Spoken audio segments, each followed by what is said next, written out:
अम्बे भवानी जगदम्बे भवानी, अम्बे भवानी जगदम्बे भवानी। जब मैया पहनेली लाल रंग साड़ी, जब मैया पहनेली लाल रंग साड़ी, ढाली दुर्गा के भेष हो अम्बे वाली काली, ढाली दुर्गा के भेष हो अम्बे वाली काली।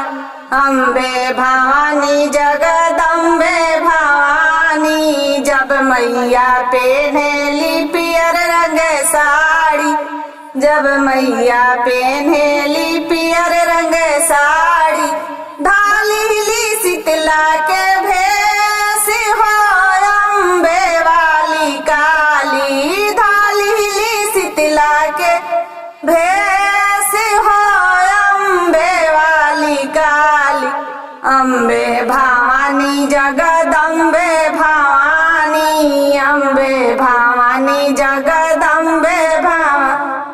जब मैया पहनेली उजर रंग साड़ी, जब मैया पहनेली उजर रंग साड़ी, ढाली सरस्वती के भेष हो अम्बे वाली काली, ढाली सरस्वती के भेष हो अम्बे वाली काली। अम्बे भवानी जगदम्बे भवानी, अम्बे भवानी जगदम्बे भवानी। जब मैया पहनेली करिया रंग के साड़ी, जब मैया पहनेली करिया रंग साड़ी, ढाली काली के भेष हो अम्बे वाली काली। अम्बे भवानी जगदम्बे भवानी, अम्बे भवानी जगदम्बे